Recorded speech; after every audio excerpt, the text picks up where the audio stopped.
High বন্ধুরা, good morning. দেখুন আমার ছেলের অবস্থা কি করছে, চাদর মাদর টেনে টুনে এদিকে ওদিকে।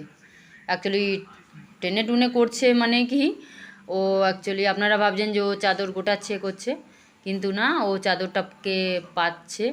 আমি যেহেতু রান্না করছিলাম তাই ও বলছে, মা চাদরটা কি আমি ঠিক করে পেতে, বিছনাটাকে ঠিক করে দেবো তুমি যতক্ষণ রান্না করছো।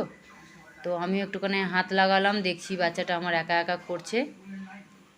অনেক কাজ, অনেক একজন মা বাচ্চা আমার তার নিজের জন্য সকালবেলা উঠে হয় ব্রাশ করতেই 1 ঘন্টা লাগে, ছেলের জন্য মমতাময়ী হয়, পটিতে যদি যায় তা তো আর দেখতে হবে না, রেগে যায়, চণ্ডীর উদ্ধারণ করে, আসে না, সব কিছুই করে।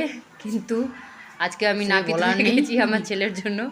দেখুন আমি আমার ছেলের চুলগুলো কেটে দিচ্ছি কারণ ওর চুলগুলো অনেকটাই বড় হয়ে গেছে, খুব বাড়ে ওর চুলগুলো। ওই স্কুলে আজকে যাবে, তার জন্য চুলগুলোকে কেটে ছোট করতে হচ্ছে ওর চুলগুলোকে। আর বৃষ্টির মধ্যে সেলুনেও নিয়ে যাওয়া যাচ্ছে না ওকে।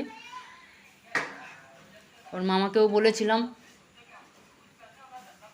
নিয়ে যাবার জন্য, কিন্তু ওর মামারও সময় হয়ে উঠছে না, তার জন্য নিয়ে যেতে পারছে না। তাই আমি মনে করলাম, দেখুন ছাতা নিয়ে সবাই যাচ্ছে, বৃষ্টি পড়ছে আজকে 2-3 দিন ধরে।